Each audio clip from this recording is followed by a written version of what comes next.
They wouldn't allow me to give up. They wouldn't allow me. I was an assistant pastor at that time, and I still had to prepare messages and preach, and I still had to pray, and I still had to do all the things that I was doing because they refused to allow me to give up.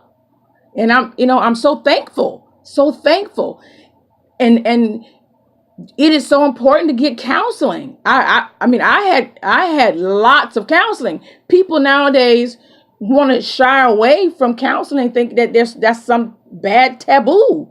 There's nothing wrong with getting counseling. There is absolutely nothing wrong with getting counseling. It is very necessary. It is very necessary.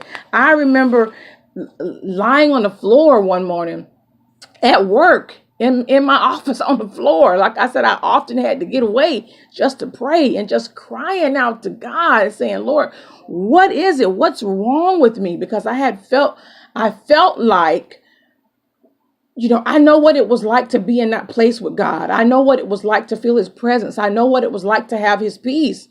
And I was just in a place where I was just so angry, and I didn't feel his presence, and I didn't have the peace that I knew I could have.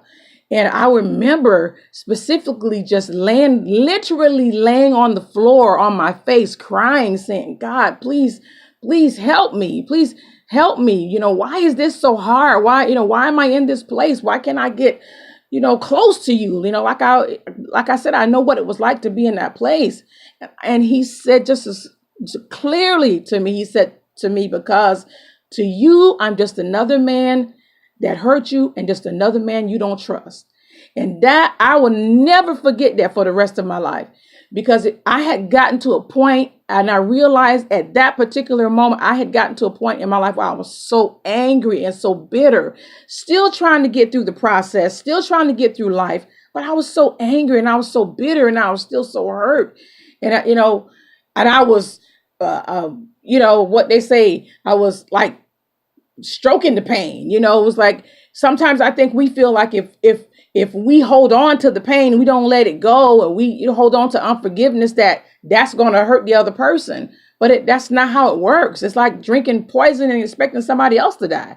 It doesn't work that way. You have to reach down inside yourself and understand and love yourself enough to forgive yourself, because a lot of the anger that I was experiencing during that time is